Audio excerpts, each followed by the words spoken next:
السلام عليكم.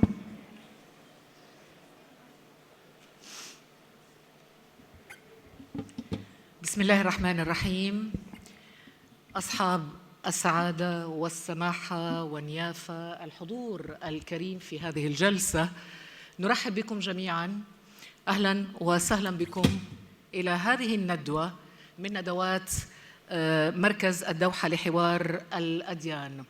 طبعاً وسط ما يشهده عالمنا من عدم استقرار واضطرابات بسبب الصراعات والحروب، تتزايد كما نشاهد ونعيش يومياً مظاهر التحريض على العنصرية والطائفية الدينية عبر أدوات كثيرة، ربما أهمها وأكثرها انتشاراً هو خطاب الكراهية أو التحريض على الكراهية.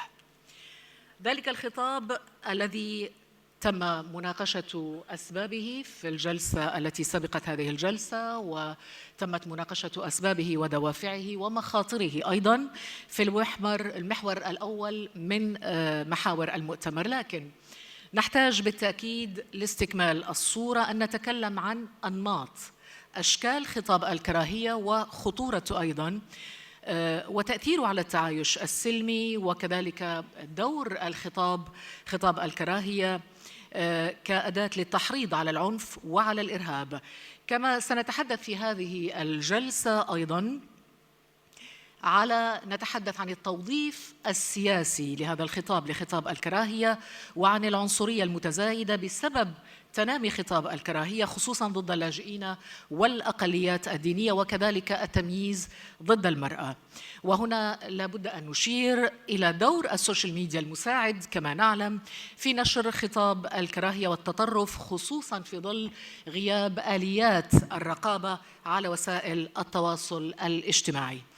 لمناقشة كل هذه القضايا نسعد باستضافة كوكبة متميزة من المتحدثين في جلستنا هذه، ونرحب بهم. نبدأ من اليسار، الدكتورة فيسناسكار أوزبولت، وزيرة العدل السابقة في كرواتيا، أهلا بك. نرحب أيضا بالدكتور محمد سماك من لبنان، ونرحب بالسيد كلاوديو إبلمان من الأرجنتين، المدير التنفيذي لجمعية اليهود في أمريكا اللاتينية، ونرحب بالدكتور نزاد جراباس من سلوفينيا، وهو رئيس جمعية المشيخات الإسلامية بسلوفينيا ومفتي سلوفينيا أيضاً، ونرحب بالدكتور ظفر الإسلام خان من الهند، رئيس مفوضية الأقليات ومدير معهد الدراسات الإسلامية والعربية بنيودلهي.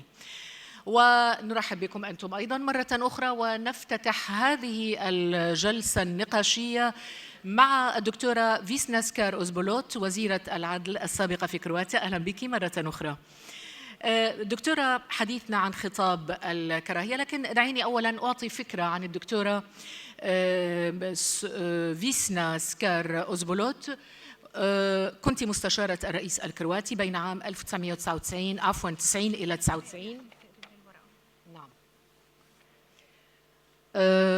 وكنت ضمن الوفد المفاوض من أجل اتفاق إطلاق النار في كرواتيا، وعملت من 1998 إلى عام 2000 كرئيسة اللجنة الوطنية للمصالحة، وكنت وزيرة للعدل وعضوة البرلمان الكرواتي بين عام 2000 أو عامي 2000 و2016، ولك مساهمات عديدة في مجال العدل والتشريعات وغيرها من قضايا المحاكم. طبعا سنتناول الآن خطاب الكراهية في المحكمة الجنائية الدولية، نتحدث عن رواندا، نتحدث عن يوغوسلافيا سابقا، وربما دول أخرى. تفضلي. Thank you, Khadija, very much. Dear ladies and gentlemen, first of all, I would like to thank the organizer for challenging this very interesting and very important topic, hate speech. Hate speech is a speech only in its form. Its main characteristic is creation of hatred, intolerance, and violence, while harmful is reflected in the consequences. In the hate speech, words are bullets. Hate speech can kill, hate speech can spread the violence, hate speech can spread the fear. Hate speech is a weapon in the war. Hate speech and the less extreme forms of degrading and abusive language are a global problem. In Europe, comprehensive range of standards and measures to combat hate speech have developed over the decades. European Union countries, guided by the European standards and the case law of the European Court of Human Rights, limited criminalization to only the most harmful hate speech. The International Court have identified three very different forms of criminal liability. Thus, before the International Military Tribunal in Nuremberg, illicit reporting was considered as a criminal against humanity. And in the media case before Rwanda Tribunal, illicit media coverage during the armed conflict qualifies the indictment to genocide and crimes against humanity. In recent legal history, or cases before International Criminal Tribunal for the former Yugoslavia, illicit media reporting has been qualified as a form of incitement to genocide, crimes against humanity, and war crimes, but also as an act of participation by the defenders in the joint criminal enterprise under the statute of international criminal law. Different qualifications before different international courts show how complex the responsibility of the media for hate speech is, but also the dilemmas for those courts to varying degree have demonstrated how this thin line is between the need to allow media freedom and prohibition of hate speech. The International Criminal Tribunal for Rwanda was established in November 1994 by the UN Security Council to judge people responsible for Rwanda's genocide and other serious violations of international law. The International Criminal Tribunal for Rwanda sentenced journalists to 12 years in prison for inciting genocide and crimes against humanity. Court said that there was direct link between the he said and the deaths of those killed, and he pledged guilty. The decision of International Criminal Tribunal for Rwanda in the media case are relevant case law primarily because they substantially answer the questions on what constitutes hate speech and prosecution through the use of the media. The Criminal Court for War Crimes committed in the former Yugoslavia in several judgments cites incitement to commit a crime as a form of individual criminal responsibility.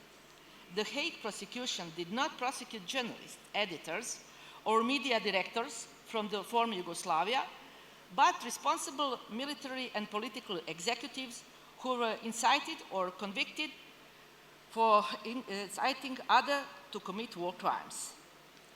The well-known case was Vojislav Šešelj case.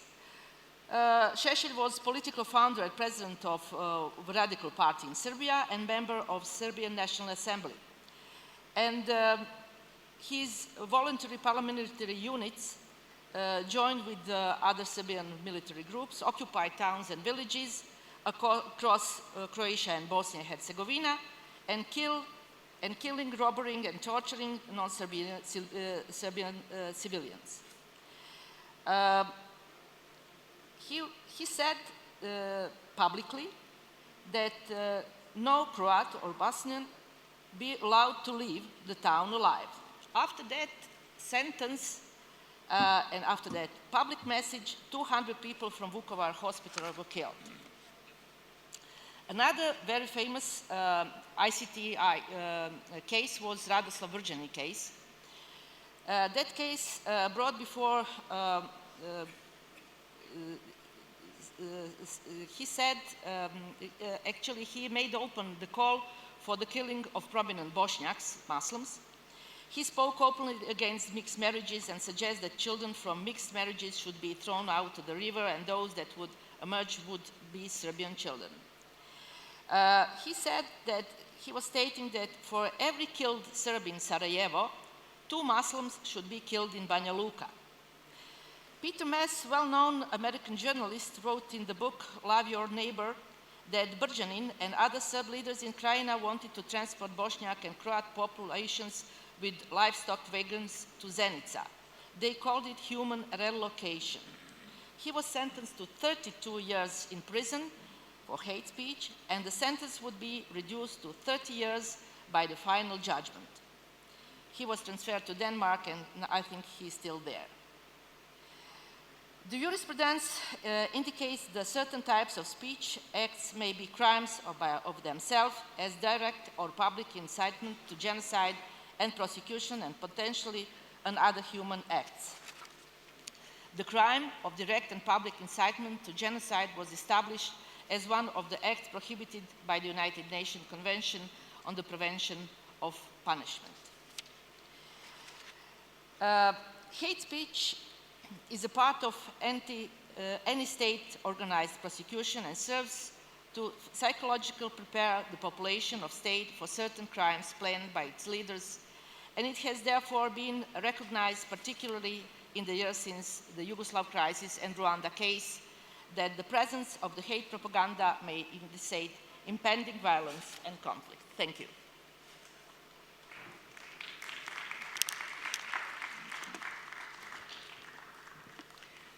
شكرا جزيلا لك الدكتورة فيسنا سكار أوزبولت على هذه الكلمة والتي تحدثت فيها أيضا من موقع كونك وزيرة للعدل سابقا، وهذا مهم أيضا لفهم آليات مواجهة هذه الظاهرة. سنعود إليك في النقاش الذي سيجري حول هذا الموضوع.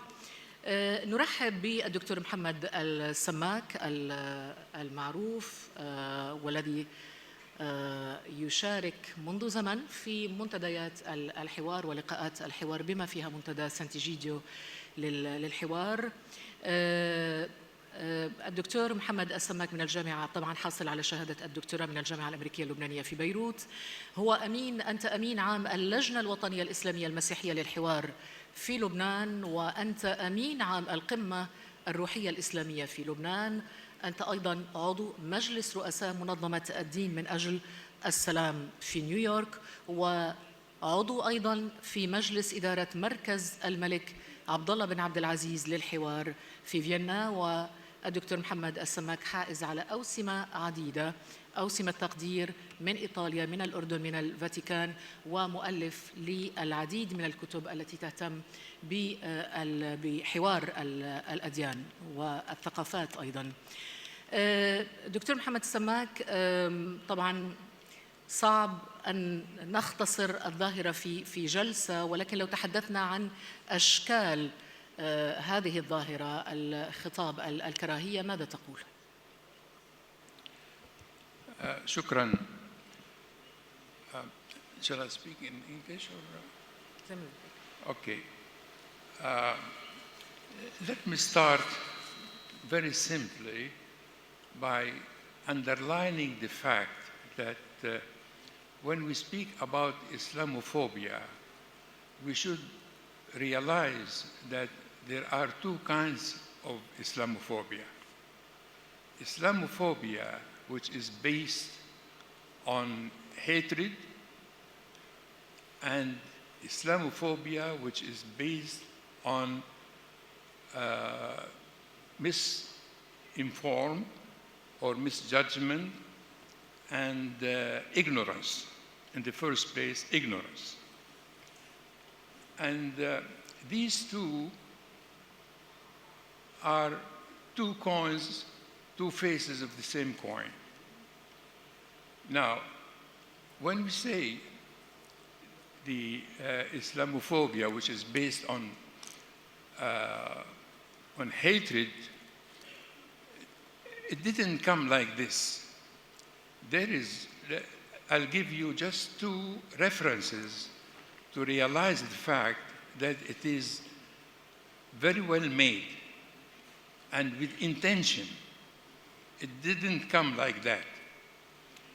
First, the first reference, I will give you an old book written by an American of Lebanese origin. His name is George Shaheen.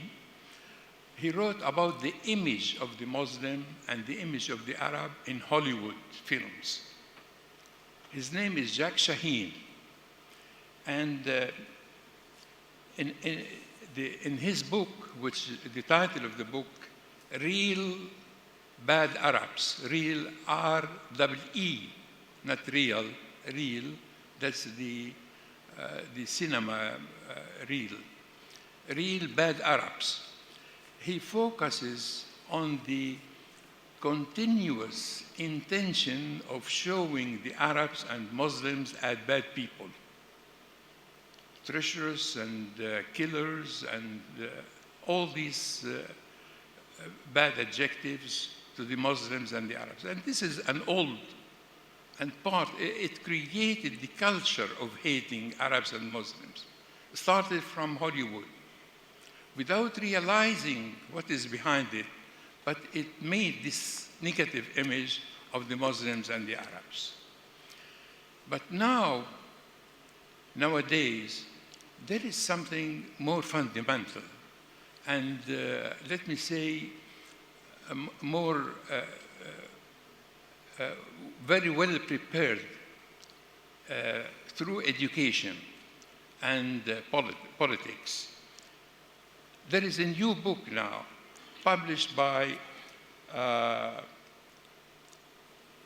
Nathan Lean from Georgetown University.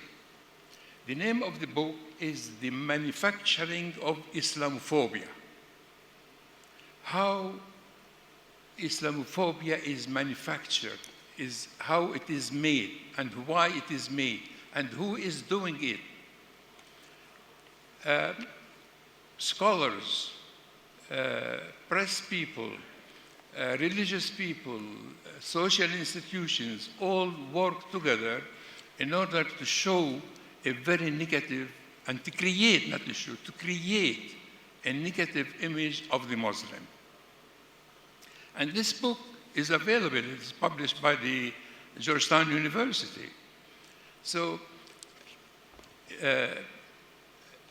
creating a negative image of the Muslim is a business. And we have to know this. But at the same time, and here I hope you will try to understand me honestly, I have to underline the second phase of Islamophobia. Islamophobia, which is based on ignorance. And by saying ignorance, I refer to Muslims, people like myself, who do not understand religion as it is, or they misunderstand it, they misinterpret it, and after all, they mispresenting it to other people. I'll give you some examples which influence the feeling of Islamophobia.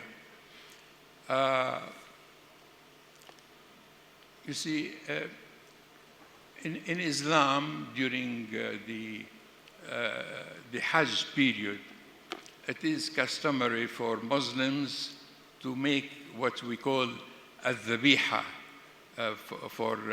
and to offer the meat of slaughtering just a cow or a sheep or whatever, and distribute it to the poor and to others. Now, Muslims living in Europe, let me say in Paris, and this is a story, I know it myself. They believe that those who are going to make this slaughter, he has to do it himself. This is what the Prophet did himself. So we have to follow the steps of the Prophet. But they cannot do it in the slaughterhouse. So they do it in the street. And imagine in Paris, somebody is slaughtering a sheep for this occasion. How people will conceive and look at it. This is the misunderstanding and misinterpretation of Islam, and it focuses negatively on the others and influences Islamophobia. You see, on the Friday prayer, You see, in Europe, mostly in Western Europe, the European, they are disconnected from religion. They are not anymore. It is said even Europe is not religious anymore. Well, knowing the fact that 84% of Christians at the early 19th century were in Europe. So these Europeans, when they see Muslims going to the mosque and they block the roads by their cars in order to go to the mosque, and they pray in the street because there is no place inside the mosque, this gives a sort of an image, a negative image to the other.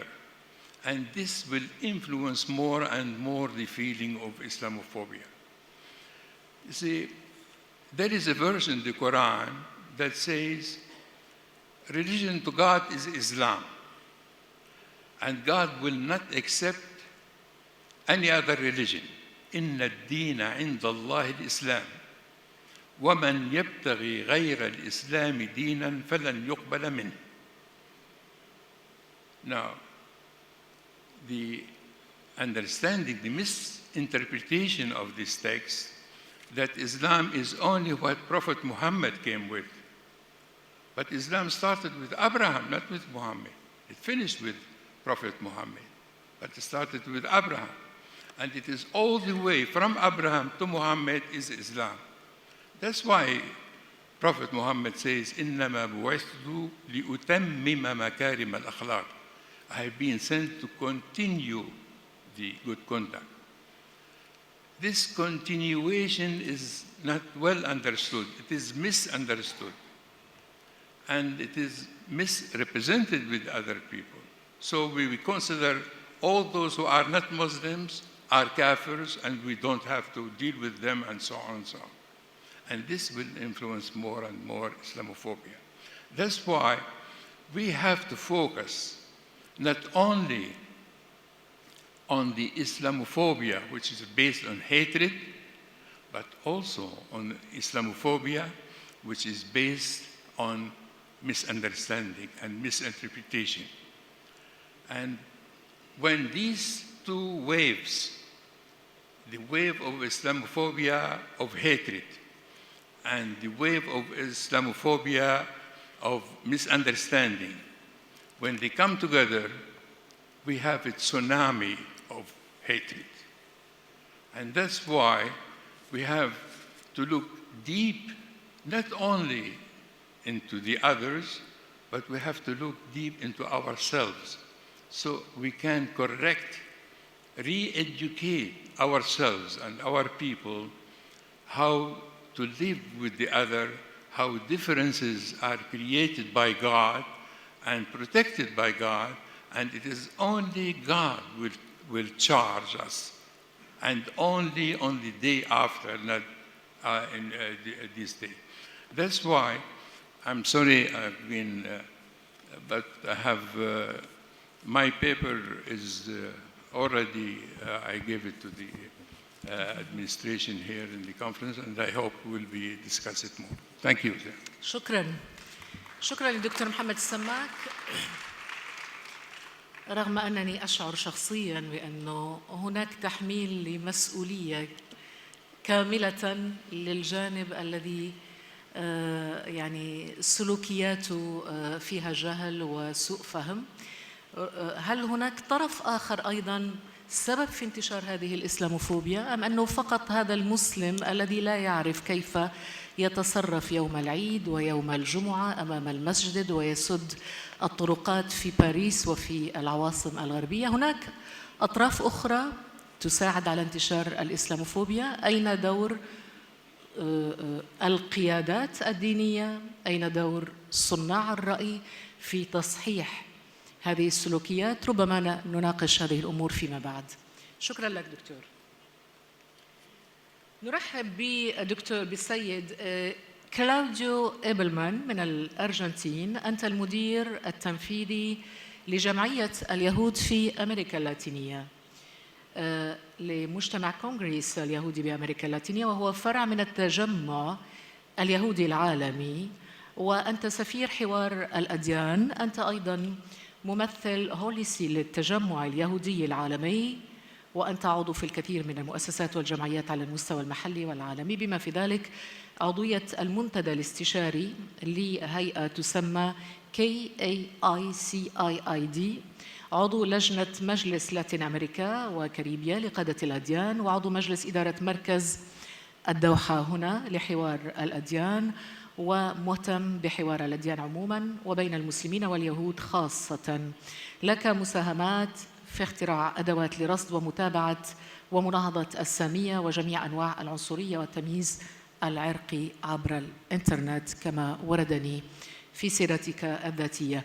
السؤال المباشر: من يتحمل برأيك مسؤولية بث وانتشار خطاب الكراهية؟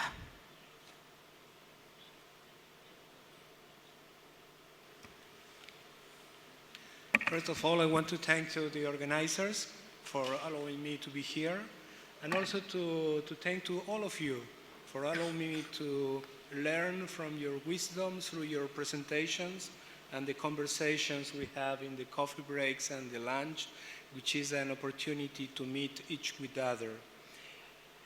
I want to present, I have a formal speech, but I want to take only 2 points from it to share with you. The first one is following the presentation of my brother Muhammad that he just presented. I want to share with you when I feel that one thing that I believe that is one of the most anti-Semitic statements, but it is a very simple one.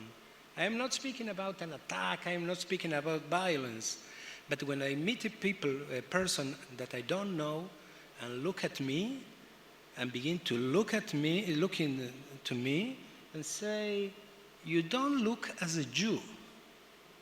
So I ask the question, what means I don't look as a Jew? How a Jew looks? This is the question. So I am confronting the stereotype of a Jew with me. The previous idea he has about a Jew with the real Jew who he's meeting with. And this clash, he say,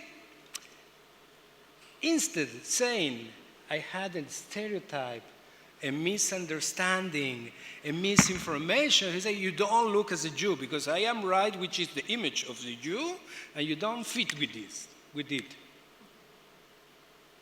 So I think that is our great opportunity to meet in this kind of frames, as this conference, the opportunity to meet each with other and to build a real image of the other, and to try to destroy the stereotypes that we have about the other, about our neighbor, about the people that is sitting next to me, that I don't know who he is, I don't know where is he from, but I already know a lot of him because I know he's a Muslim. So this is the stereotype. And this is for me one of the prejudice I have about the other is the beginning of the discrimination. And I think it exactly applies to the Islamophobia. I think it is exactly the same. Only because I know he's a Muslim, I know a lot about him. This is a prejudice. We have to destroy it, the prejudice. And the second point I would like to share with you is once we understand that when we speak about Islamophobia, and I think Jewish people should speak about Islamophobia, when we speak about Islamophobia, we are not speaking about the Muslims. When we speak about anti-Semitism, we are not speaking about the Jews. When we speak about the persecutions against Christians, We are not speaking about the Christians. We are speaking about our society. We are speaking about ourselves. And it is not, we don't have to care about who is the victim of the discrimination. Once we begin to discriminate to the other because his face condition, because he's believing, the problem is not only of the other, the problem is about our society, our behavior. And I want to just to finalize my comment with an idea that if we agree that it is not only a problem of the victim, but from this society, when we feel that there is a problem of Islamophobia, Jews and Christians should lead the battle against Islamophobia. And when we feel that there is a problem of persecution against Christians, faith leaders, Jewish leaders and Muslims leaders have to lead the battle against Christians' persecution. And when there is a problem of anti-Semitism, Christians and Muslims should be part of this countering of discrimination. And that is, I think, the point is if we agree that the problem is from all of us together have fight against discrimination and not putting on the victim of the persecution the responsibility to fight against it. And the same thing applies to our synagogues, to the mosques, and to the churches, to the worship places. When a worship place is attacked, we should take care about which face is this building for. If it is a Muslim, if it is a Jewish, or if it is a Christian building. Once the places of worship are attacked, again, we don't have to put the responsibility to defend it only in the victims. All of us as faith leaders, as sons of Abraham, from Abraham, should be together as a family, taking care and protecting each to other. Thank you very much.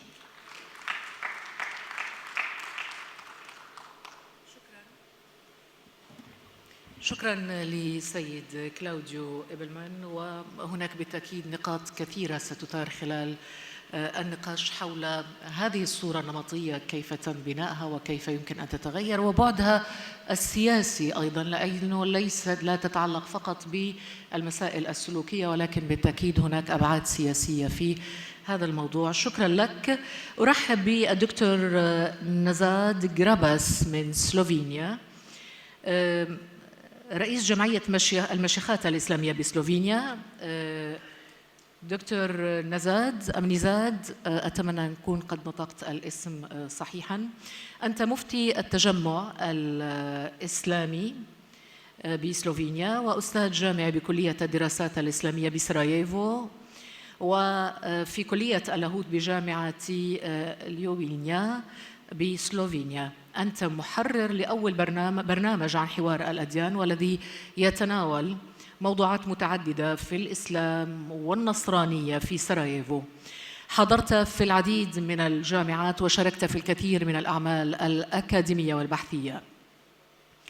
أنت أيضاً عضو بمعهد اللاهوت العالمي وحوار الأديان، وعضو هيئة التحرير بقسم المنشورات والحوار، ولك أوراق عديدة باللغة الإنجليزية والألمانية والسلوفينية والبوسنية عن حوار الأديان، وحضرت أيضاً عن حوار الأديان ببرنامج التوصل للاحترام المتبادل عبر الحوار. أنت مؤلف كتاب التعايش، أنت نائب رئيس مؤسسة الأديان من أجل السلام. لو تحدثنا دكتور نزاد جراباس عن دوركم أنتم القيادات الدينية في المجتمعات، خصوصاً المجتمعات المتسمة بالتعددية، في التعامل مع خطاب الكراهية. Thank you very much. Let me in the very beginning just to say that I'm not anymore Mufti of Slovenia. I'm Mufti of Sarajevo, Bosnia and Herzegovina. I used to be a Mufti in Slovenia until this September 2001. We have a Mufti from Slovenia here. I'm really sorry that we didn't correct these facts. I would like to use this opportunity to express our gratitude to the organizer for inviting me to be a part of this important discussion about the very important issue. And of course, I would like also to convey our regards and best salams from our Grand Mufti of Bosnia and Herzegovina, Dr. Hussein Kavazovic. When we speak about this issue, we are aware that we belong to the same traditional backgrounds. Muslims, Jews, and Christians, they do believe in the same and one God. But we have also different interpretations, and we have many centuries of misunderstandings. We have many centuries of conflicts. Now we live in modern times. We are trying to find a way how to cooperate with each other. We need to speak about the ethical monotheism, because probably theological monotheism actually has caused many conflicts and problems amongst people. When we speak about ethical monotheism, we will find many common issues between different religious communities and substantial issues, especially when we speak about ethical problems. That's one point. Other point is that we have many deeply rooted misunderstandings between people. And especially in the time of conflicts, people use those narratives, those kind of images of the other, and trying to convey to their followers in the very bad manner and expose only bad things about the others. We have witnessed those images during different crises in the Middle East. What's happening in Middle East affects our lives in European continent. I'm coming from the European background. I'm Muslim. I was raised in a European context. We have traditions almost 500 centuries, but still in different occasions our identity is in some way neglected, because we do not belong to the majority of the people who belong to the specific kind of understanding or processing or believing in the European context. So in the pluralistic societies, we have possibility to express ourselves in different ways, but we have also duties, how to obey different process in the educational system, how to present different understanding about the others. We have two channels, the official system, and we have also channels through religious institutions. We are preaching, we are talking, we are teaching about different religious values through churches, synagogues, mosques, and how we can accept the fact that somebody actually is ready or prepared to speak very negative or bad things about the others in his ceremony, or during the Sunday Mass or Friday preaching or any Saturday gathering and so on. That's one of the problems. The other problem is where is the limit of the freedom of expression? What kind of system can allow to anybody to desacralize the holy book in the public area or public sphere? Okay, we are talking about different houses of worship, about churches, mosques, or synagogues, about the attacks on the people.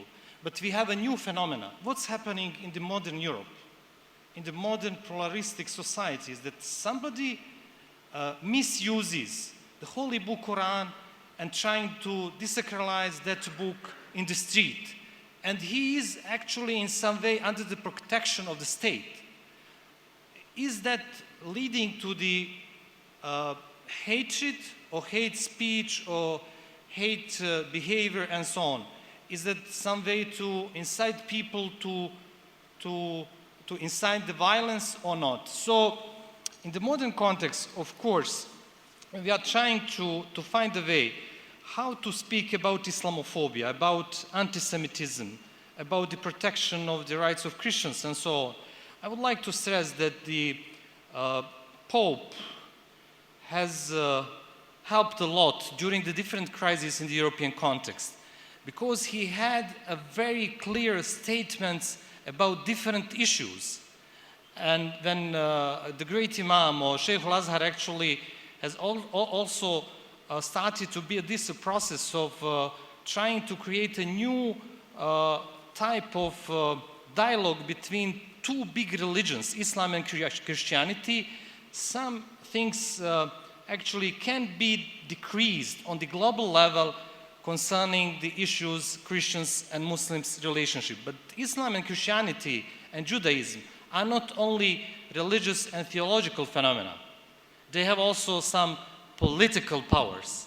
When we use these ideas through political channels, through different political centers, we are facing also with the problem of definition of religious ideas. So in our context, we have to focus on different issues. For example, we have a Muslim-Jewish Leadership Council on the European level, which concern actually relationship between Muslims and Jews in the European context, because we are minority groups. Minority groups need to discuss some issues together about their own problems. And also, when we have global issues which concerns different religions, we need, as our colleague previously said, we need to be together, to stand up together against any kind of misusing of religion for any kind of violence, because the essence of religion is a peace. When we say to our fellow brothers and sisters, Salam alaikum, peace be with you, peace be upon you, that doesn't mean that I want to destroy you. I want to live with you in a peace, to be a force for the peace. And this peace is not only for the Muslims.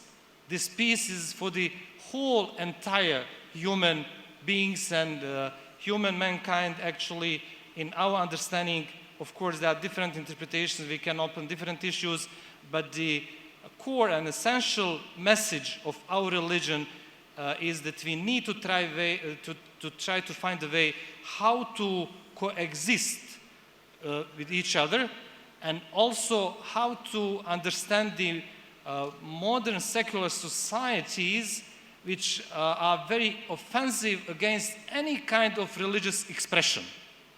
So now we have the causes of the hatred and different understanding of hate speech in European context because of the manifestations of the religion.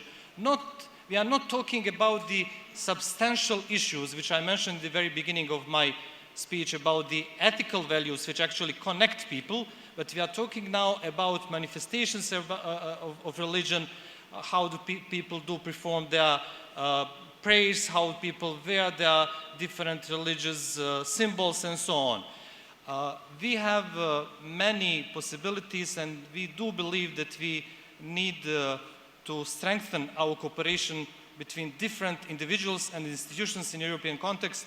I want to say that we in Bosnia and Herzegovina are facing with different kind of neglecting and denial of genocide which was committed during the war in former Yugoslavia, and we want to stress that we do not accept such kind of narratives, and we will continue to convey our understanding of the events and different expressions of those events in the previous times. Thank you very much.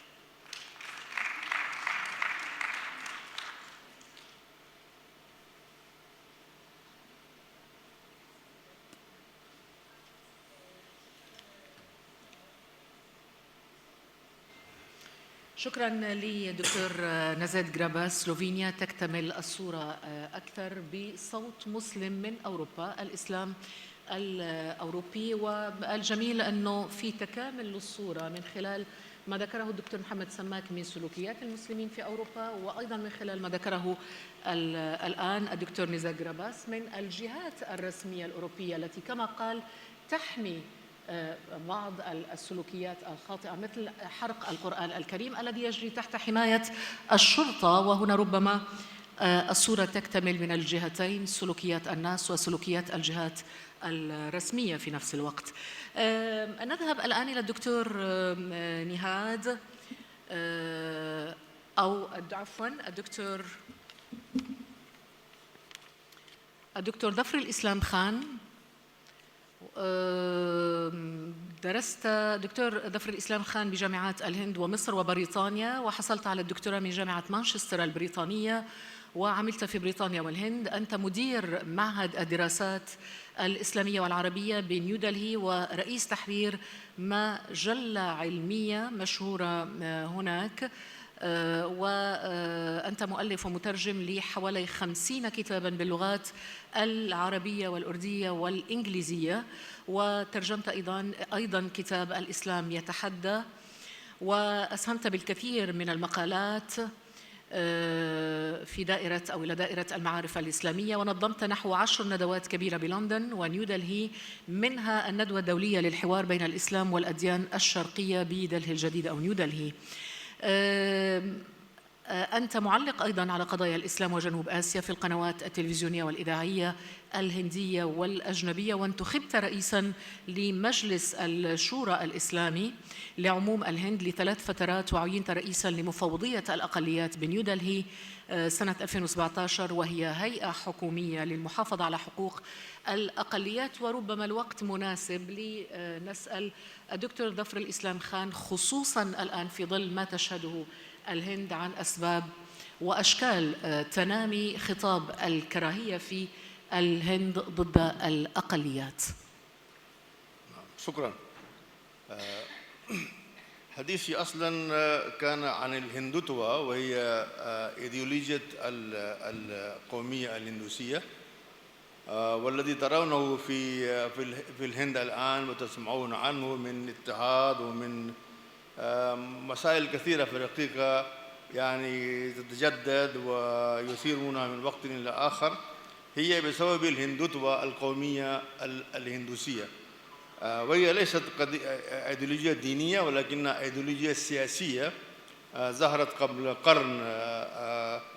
صيغة يعني هذه الأيديولوجية سنة 1923 واحتضنتها حركة الRSS، وهي الآن حركة كبيرة، ربما أعتقد أنها أكبر حركة في العالم كله من نوعها، يعني فيها يعني أخطبوط في الحقيقة، فيها كل ال يعني منظمات الممكنة، يعني لرعاية النشر ولرعاية قدامى الجنود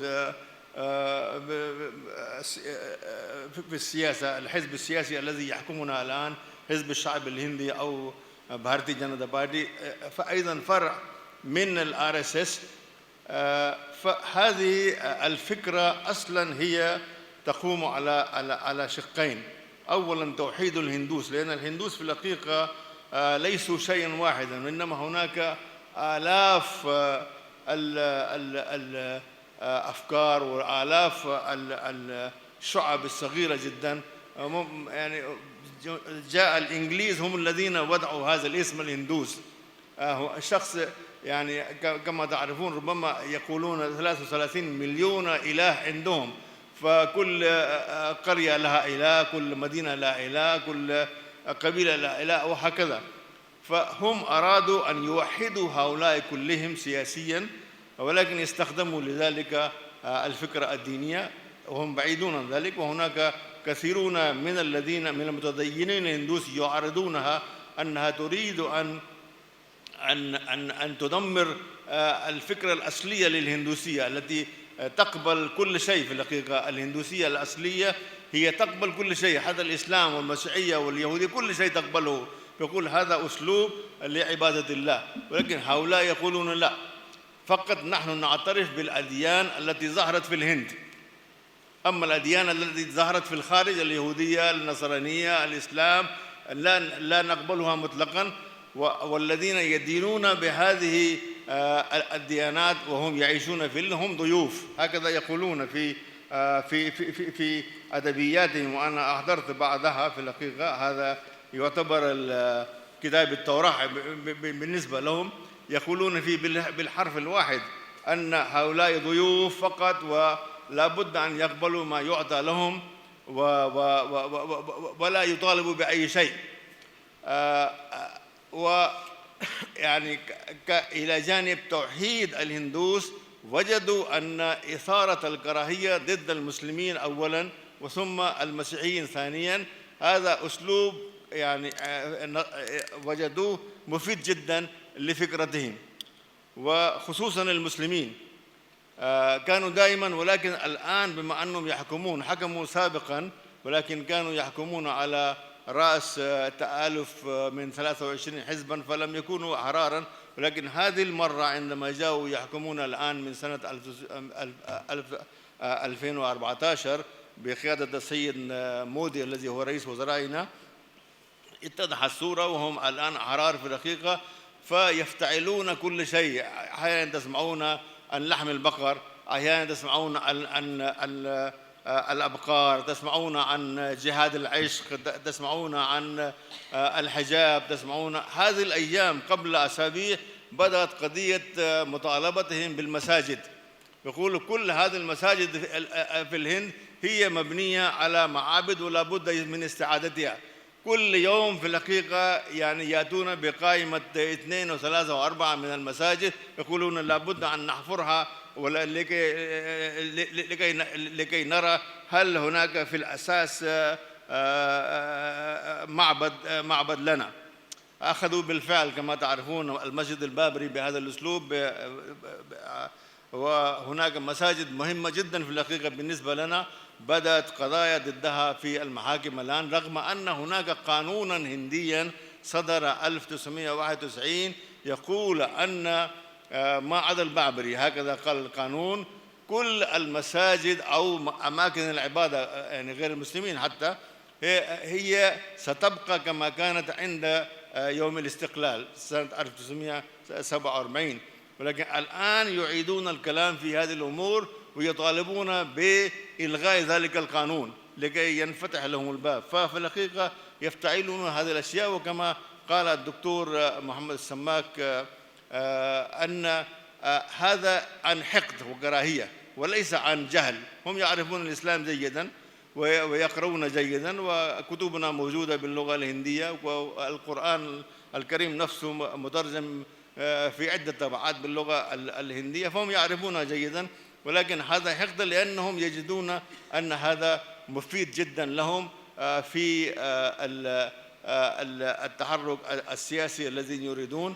والآن يقولون يعني رئيسهم رئيس الRSS يقول أن سيتم يعني الحصول على كل الأشياء التي كنا نريدها في 15 سنة القادمة، يعني هكذا يظنون.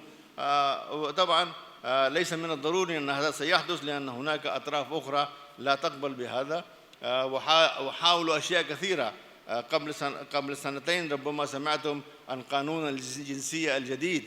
الأصل في ذلك كانوا يريدون سحب الجنسية من ملايين من المسلمين، ولكن المسلمين في الهند وآخرون أيضا، وخصوصا المرأة المسلمة خرجت في مظاهرات في ربما 700 مكان في الهند كلها، واستمرت هذه المظاهرات 3 أشهر كاملة من الصباح لليل، يعني 24 ساعة 3 أشهر استمرت، وإلى حد ما الحكومة تراجعت، ولكن لا تزال تقول أن هذا القانون قانون الجنسية الجديد سوف نفعله عندما تنتهي أزمة الكورونا. معناه لو فعل فعلا هذا القانون معناه سحب الجنسية من 20 إلى 30 مليون مسلم. هذه تكون قضية كبيرة جدا يعني طامة كبرى في الحقيقة، وأظن أنهم سيفشلون في ذلك، ولكن هكذا يريدون، يفتعلون قضية أخرى كل يوم.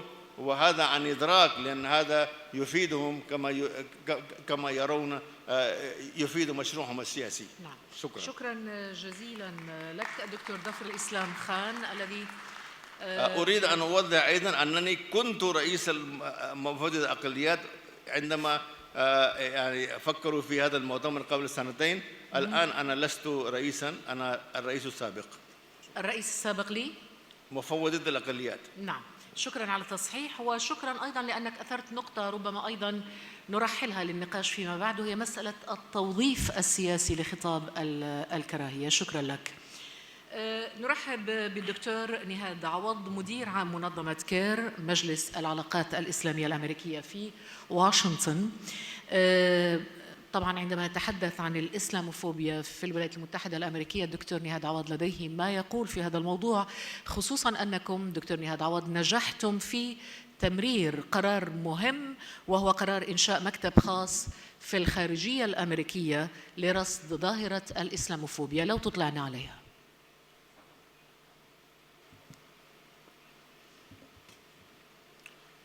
بسم الله الرحمن الرحيم. السلام عليكم ورحمة الله وبركاته. I'll speak in English, inshallah.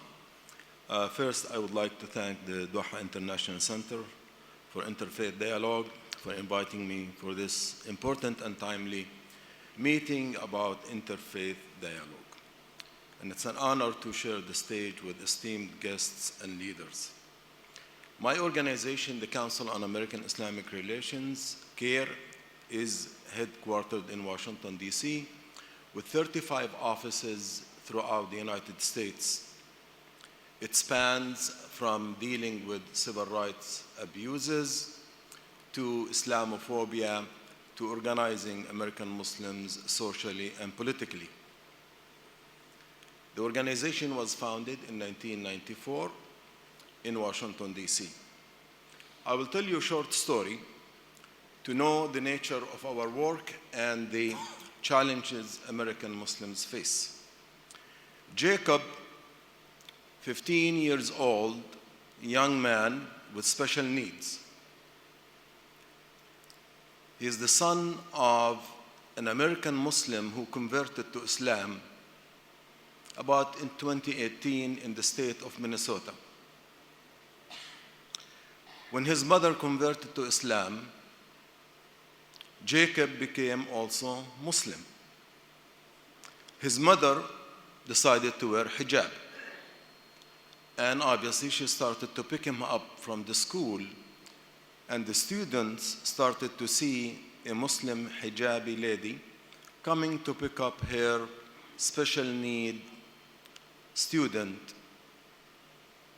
His peers at the school started to bully him, calling him a terrorist and the bomber man. Jacob complained to the school officials. The school officials did not do anything. And one day, during lunch, other students attacked him and pushed him against a metal frame, causing him concussion. The abuse continued. In another occasion, Jacob was bruised all over his body, and the school officials did nothing. Jacob would not deal with the situation, and he committed suicide. The school where he used to spend 8 hours a day to learn was supposed to be safe, but the school has become the most dangerous place for him. Our lawyers at CARE are suing the school system for failing to address the bullying and create a safe environment for him and to prevent his death, or to create a safer environment for students who are Muslim or students of other minorities. However, Jacob was not the only case that we are dealing with in the United States. Our offices in California and in Massachusetts conducted a survey with American young Muslim students, and we showed that the majority of Muslim students in schools suffer from bullying at the hands of their peers and at the hands of school officials. And that's the story of Islamophobia. Islamophobia does not just come from ignorant people, it also comes through generations of indoctrination, stereotypes, and misrepresentation of the facts, and the vilification of a faith like the Muslim community and other minorities in the United States. As Dr. Samak mentioned, Islamophobia in the United States has been an industry. Hollywood, according to the late Jack Shaheen in his book, and also in another book of Edward Said covering Islam, which Imam Yahya Hindi will talk more about it tomorrow, have documented that more than 1,000 movies depicting Muslims and Arabs as backward, as uncivilized, and danger to society. And the accumulation of this misrepresentation and vilification of Muslim and Arab cultures definitely seeped through the culture and the popular culture in the United States, and has created a sense of prejudice, hatred, and dehumanization and demonization of Muslims and Arabs. Where we can see now that the impact of this accumulative stereotyping of a culture and a faith and a group of people made its way to policies, perception, and treatment in the form of discrimination, hate crimes, and alienation and marginalization of the American Muslim community, similar to what happened to previous minorities in the United States, whether the Jewish community, the Latinos, African Americans, Irish Americans, Italian Americans, and the list goes on and on. The Muslim community is not an exception to the rule, but the Muslim community received the lion's share of intentional and deliberate stereotypes of Muslims. Now, my organization brings something new to the table. And here where I would like to talk about some successes. It is important not just to complain about Islamophobia and anti-Semitism and anti-black discrimination and racism.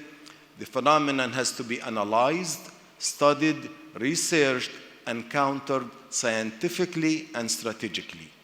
That's why in 2002, we at CARE initiated a special unit to research, study, and combat Islamophobia. We created Islamophobia.org, and there are regular reports on Islamophobia in terms of the civil rights cases that we receive. And by the way, all our legal representations of Muslims in the United States are free of charge. We represent Muslims against discrimination in the workplace, in the school system, in academia, in Hollywood, everywhere. Our services are free of charge, and it is designed to instill confidence and support and solidarity for our brothers and sisters in the community. We are a non-governmental organization, and we receive help and support from Muslims and people of other faith tradition without conditions. Now, why am I saying this? Because CARE started to become successful. Now, instead of just continuing to complain about Islamophobia and its impact on the community, when we started in 1994, there was no representation of Muslims. Most of those who speak about Muslims and Islam are not Muslims. So-called experts on terrorism accused Muslims in the attacks, for example, on Oklahoma City bombing, and also during 9/11 and many instances where Muslims get always the blame without assigning any analysis or any distinguish between the faith or the community and the behavior. We at CARE also decided to take charge of the situation ourselves by spreading information about Islam and by becoming ourselves the source of credible information about Islam and Muslims to the United States, government, media, academia, and the public every day, and you will be surprised. Every day, our offices in the United States, CARE offices, communicate with 34,000 media outlets every day. Every day we issue statements and positions, and now we started to tell our own story. American Muslims speak for themselves, and no one speaks for us except ourselves. American Muslims have grown to be confident about their faith, proud of their faith, proud of their identity, and proud of their status as whether residents, citizens, or even immigrants. They have equal protection under the law, and they should be treated equally, and there is an organization that's willing to represent them proudly and strongly. Having said that, we are not alone in this. We have learned from the experience of other minorities in the United States, and we stand on the shoulders of giant civil rights activists and leaders. Number two, I would like to mention that as we have been developing this sense of confidence among Muslims, identifying the threat, assessing the threat, devoting research, we discovered that the Islamophobia in the United States is an industry. We identified about 36 full-time organizations. They have funding, boards. They are legally instituted in the United States, and they have been funded by 39 organizations. These 39 foundations have been given to the tune of $1 billion to 26 Islamophobic organizations. So they have massive amount of money. And these are organizations that are fully dedicated to silencing and marginalizing Muslims. One of their main principles is known with his name of being David Yerushalmi, created a template on how to draft legislation in so many states to prohibit and delegitimize Islamic practices by prohibiting Sharia. It's called the anti-Sharia legislation. They managed to pass it in several states, and a few states enacted them into laws, which means courts cannot attend to Islamic practices in the court system. When he was asked by the New York Times, why do you do this knowing that you will fail, that American Muslims' rights will be protected? He said, my aim is not to pass legislation in all the states, but to create a conversation about Sharia in a vacuum. In a vacuum. He knows that he wanted to stir hate and fear against the Muslim community. And just to conclude in two more points, Islamophobia, unfortunately, has become mainstream, has been weaponized and used not only by the ignorant and weak voices in the society. Politicians, media outlets like Fox News, politicians who seek the highest office in the land like Donald Trump, used Islamophobia when he said Islam hates us. Used Islamophobia when he promised his voters that he will ban Muslims from entering the United States. Islamophobia has become a political instrument to mobilize fear against the Muslim community and also other communities. But the good news is, despite that fear, that powerful campaign against Muslims, every election cycle, about 5 to 10 Muslims used to run for public office. During the era of Donald Trump, 181 Muslims ran for office at the state, local, and federal level, and 50 of them won offices. 50% of them won offices, and that's the highest number of Muslims running for office and winning in the history of the United States. To conclude, religious leaders should move from interfaith dialogue into interfaith cooperation. Dialogue should not become a profession. You cannot have a profession called religious leader who's expert in dialogue. I believe it is a test of faith for religious leaders not only to have solidarity in words, but to have solidarity in action. not to wait for someone to come to defend you, but to jump to the other camp and defend other people. And not to be selfish, to talk only about your own issues and not caring about other issues of other people. I believe as Muslim now, I speak on the stage, we believe that our Prophet was sent as mercy to mankind, not only to Muslims or Quraysh or Arabs or to the region, but to the whole world. We should care about all people of all faiths, all backgrounds, all genders. These are my brothers and sisters in humanity. Likewise, for the representatives of other faith groups, I remind you that these prophets, our role models, were not only talkers, they were doers. From Moses to Jesus to Muhammad, peace be upon them all, to Gandhi, to Martin Luther King, they all were leaders who spoke truth to power when it was not only convenient, but when it was difficult or unpopular. So the test for all of us is to shift from interfaith dialogue into interfaith solidarity, into interfaith cooperation, and also speak on difficult issues. I would like my brothers and sisters from the Jewish community organizations in the United States to condemn the state of Israel when they allow soldiers to invade Al-Aqsa Mosque.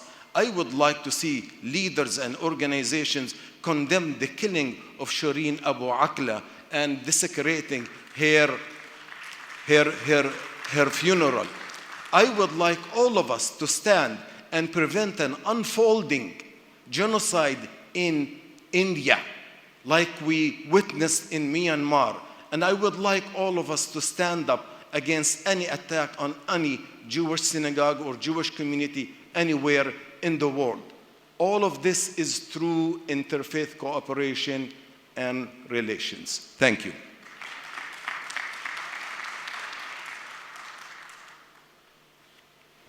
شكرا جزيلا لك، شكرا دكتور نهاد عوض، شكرا أنه المداخلة الأخيرة بثت روح تفاؤلية بذكر الإنجازات.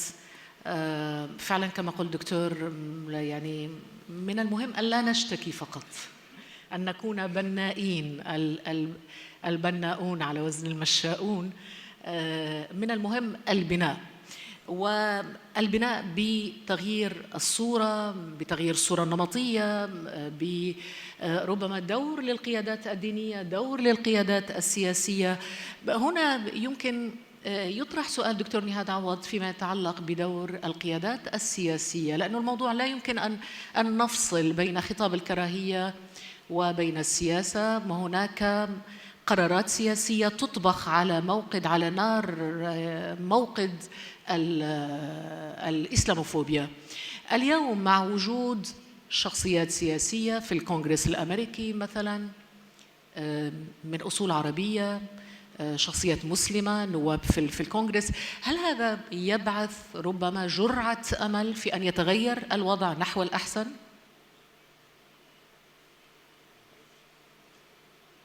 أجاوب بالإنجليزي ولا بالعربي؟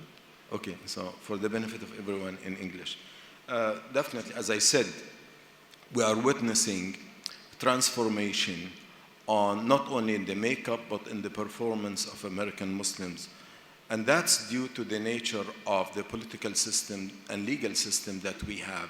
For so many years, Muslims in the United States always thought, or some Muslims thought, that it is up to others to embrace us, to accept us, so that we are protected and we are respected. And soon enough, they started to realize that you have to earn that respect, and you have to make that change, and you have to win the respect that you aspire for. And that's why I see that the young people, the young American Muslims in the United States are the most productive people. Today, the image of Islam in the United States is the making of our own reality. We are making our own image, our own perception based on our contributions, whether as doctors, as engineers, as managers, as social workers, as cab drivers, as factory workers. we are proud of our faith, but also we should not underestimate that Islamophobia has unfortunately become more deadly. So while we are gaining some political prominence and recognition, also the threats are becoming more dangerous. However, also because we have people like Ilhan Omar in Congress, and we have Jane Schikowsky, both of them, one Jewish and one Muslim. I worked with both of them, and based on our reports, we were able to present a piece of legislation to establish the Office of Special Envoy at the State Department to combat and monitor Islamophobia. Alhamdulillah, the bill passed in the House of Representatives, and now another bill is in the Senate. We hope that it will pass in the Senate, but even if it does not pass, we are urging President Biden to use his executive power to create a special envoy at the State Department to monitor and combat Islamophobia, because it is a global responsibility, and the United States should use its economic and diplomatic pressures to curb the evil of Islamophobia. شكرا دكتور محمد سماك. Shukran. My colleague and Khadija wants me to comment about the role of leaders in this case. Let me tell you a historical background about the role of leaders, which might be of significance here. It was in the year 1648. The Ottomans were invading Europe, and they had conflict even with England. At that time, the Ottomans brought to Europe with them coffee from the Middle East. So coffee in Europe was attached to the Ottomans. It was introduced by the Ottomans.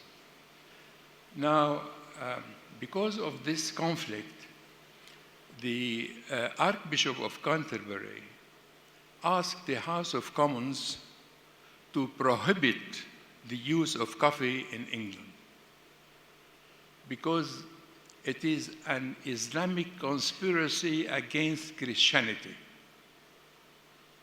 Those who drink coffee will turn crazy, and they will leave Christianity and join Islam. That was in 1648. Now, the House of Commons replied positively and issued a law against drinking coffee in England. Now, even when the other side of the story, when the Ottomans were defeated in Austria, the Austrian Empire wanted to celebrate. So they invented what we now use, the croissant. It is in the symbol of the Ottoman flag, croissant, and we eat it as a sign of defeat for the Ottomans. Now, these are negative examples. History tells us how to learn from it. Now in England, the mayor of London is Muslim. There are Muslims in the cabinet, in the House of Lords.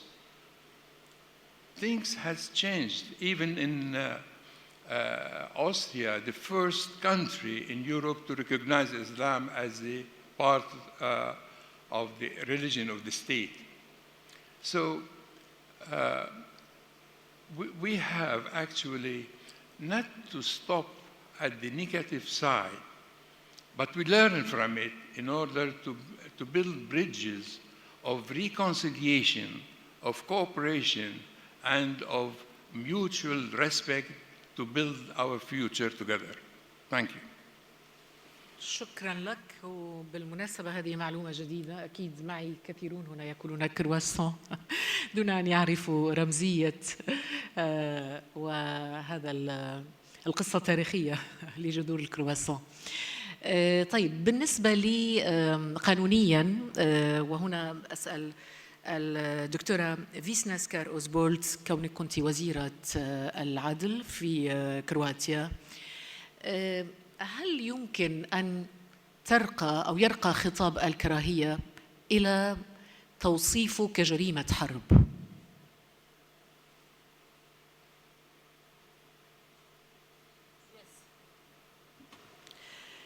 Yes, hate speech can provoke the war crime, and that was the case in Rwanda. That was the case at the International Court for former Yugoslavia. But how to stop and how to cut this hate speech in countries? Political will. That is the magic word. If you will have politicians who will cut down the Islamophobia, who will cut down the hate speech, who will show enough political will and political strength to show reconciliation, to show dialogue, to show cooperation, then you will have a health society. Mm-hmm. Unfortunately, as you see, we had war in Croatia when I was talking about hate speech, and we had this court for former Yugoslavia, International Court, 30 years ago. The same things are happening now in Ukraine. Same scenario. So what is the lesson? Shall we repeat from time to time the same lesson? That's the problem. And because of that, we need political will. Mm-hmm. نعم، لكن هل نستفيد من كل هذه الدروس؟ هل تعتقدين أن الناس تستفيد من الدروس التي ذكرتيها؟ I think we are learning very slowly. Otherwise, we will not repeat the same mistakes. طيب السؤال الرئيسي هو كيف نوقف، كما قالت الآن الدكتورة فيسنا، كيف نوقف خطاب الكراهية كي لا تسحب الجنسية من مثلا هذه من تداعيات طبعا خطاب الكراهية والإسلاموفوبيا وغيرها من 20 أو 30 مليون هندي مثلا في الهند، كي تتغير الصورة النمطية التي تحدث عنها قبل قليل كلاوديو إلمان، الذي يعني واضح أنه ينزعج من نظرة الآخر إلى هذه الصورة النمطية للإنسان اليهودي. هل هذه الصورة النمطية، طبعا ستجد من يقول لك أنت لا تشبه الآخرين، وكما ستقول أنت عن المسلم إذا وجدته بسلوك مختلف أنت لا تشبه بقية المسلمين. كيف نغير هذا الانطباع وهذه العقلية وهذه الذهنية؟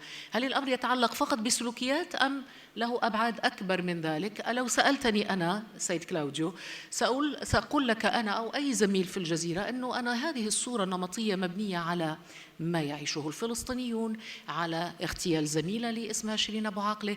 هل نلوم من يفكر بهذه الطريقة؟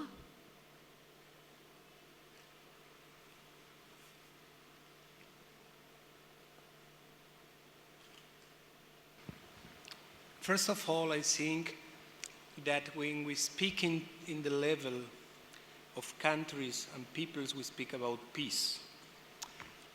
But when we speak about the relationship between people, individual people, each with other, we don't use so many the word peace. We use the word in Spanish, coexistence, and I think I prefer to speak about coexistence instead of tolerance, because tolerance is the stronger, tolerates the smaller and weaker. So coexistence put both in the same level. And the question is how we can achieve coexistence, and that is the point. When we speak also about peace, should we sit and to wait peace, to wait coexistence? So according to the Jewish tradition, we should build the peace and the coexistence with our behavior and with our acts toward the others. So in this frame, I think we should try to to think which is the best way to achieve peace and to achieve coexistence between people. And related to your question, I think we have to put in the frame that there is a real conflict between Israelis and Palestinians. And we don't have to be too scared to say, listen, we have a problem. We have a conflict here. One side is looking something that the other side is not looking, but is looking something different than the others. And I think there is not any chance to achieve peace. And peace demands action, demands commitment, demands two states, and demands the understanding, which should be achieved through a process of dialogue between each to other. If they don't speak each to other, nothing is going to change. So I think the beginning to the solution to the conflict, that the end should be two states, should be the beginning of the dialogue between the parties. Without any dialogue, there is not any chance to improve the situation in this conflict. شكرا. دكتور نزاد جراباس من سلوفينيا، أنت تتحدث باسم لا أدري إن كان صحيح أن أقول الإسلام الأوروبي أو مسلمي أوروبا. هل خطاب الكراهية المتنامي في أوروبا في السنوات الأخيرة، وأنت ذكرت مثال من الأمثلة حماية المؤسسة الرسمية، وأنت تتحدث عن السويد طبعا وربما دول أوروبية أخرى، ولكن ما نشهده في الأيام الأخيرة هو حماية الشرطة السويدية لحرق نسخ من القرآن الكريم. ماذا يتطلب فعل كهذا منكم أنتم كقيادات دينية تجاه مسلمي أوروبا؟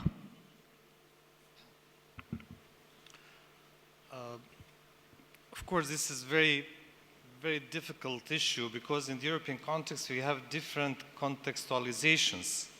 In some countries, laws are very respected. In others, you cannot actually ask for your rights, and you have no many possibility to manifest or even protect your religious freedom and so on. In the European context, of course, when we speak about European Union, that's one issue. We have many other countries, especially in the Southeast Europe, which are determined to become members of the European Union. People are trying to actually learn the lessons from the European context. If you have such an examples from the European Union that do allow the people to desacralize, for example, the Holy Book or even the houses of worship or mosques or churches and so on or synagogues, people actually don't have after that some kind of, they don't have a credibility or trust to the institutions on the European level which are capable to protect the human rights or religious rights of the different groups in the European context.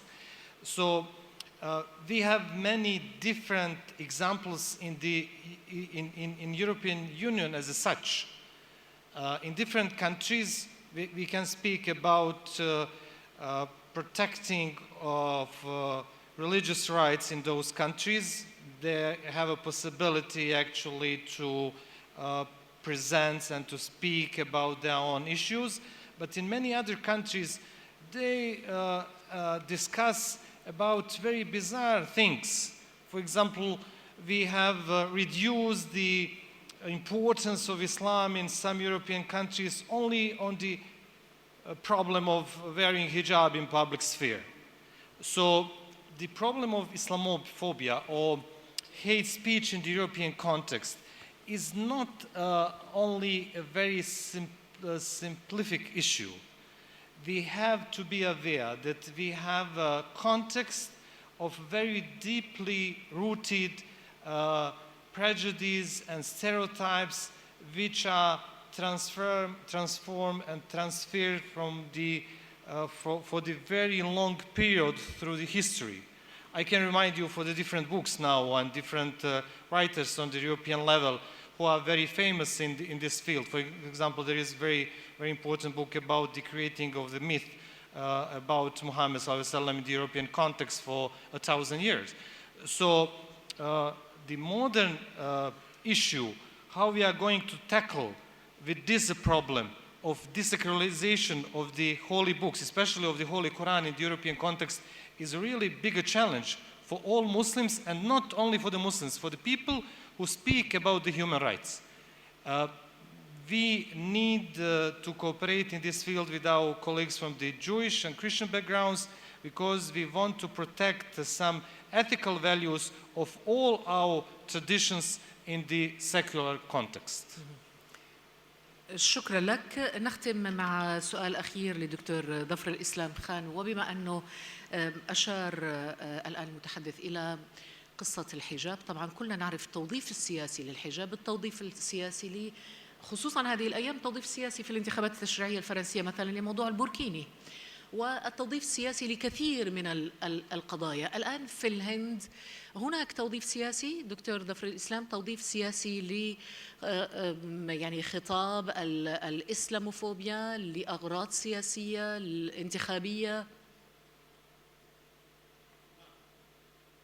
نعم بدون شك هذا توظيف سياسي، ويمكن أن نفهمه بصورة مبسطة، أن عندما اكتشف حزب الشعب الهندي قضية المسجد البابلي قبل تقريبا 40 سنة، كان له نائبان فقط، يعني 2 فقط كان عضوان في البرلمان، ولكن باستخدام هذه القضية وأيضا استخدام الكراهية وصلوا الآن هم الغالبية، يعني في تقريبا ثلثي أعضاء البرلمان الهندي الآن منهم باستخدام الكراهية، ولذلك لا يمكن أن يتنازلوا عن الكراهية بصورة سهلة جدا، لأن هم يستفيدون منها، ولذلك دائما يبتكرون أشياء جديدة.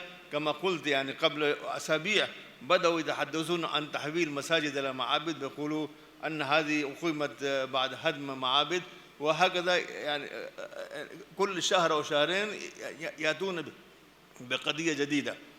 وربما يقال في الهند الآن أن هذا في الحقيقة استعدادا للانتخابات الهندية العامة القادمة بعد 2 سنين، وأن ربما نبرة الكراهية قد تخف بعد ذلك، ولكن هناك آخرون يقولون أن هذا لن تخف الكراهية التي تصار في الحقيقة. وهناك إعلام هندي خادم للحكومة، حكومة السيد مودي، تقريبا استطاعت تحييد 90% تقريبا من القنوات الكبرى ومن الجرائد الكبرى، وهي يعني تعمل بما هم يقولون. كل يوم في الحقيقة عندهم قضية لابد أن تصار، هذا لابد أن يكون الحوار اليوم عن هذه القضية.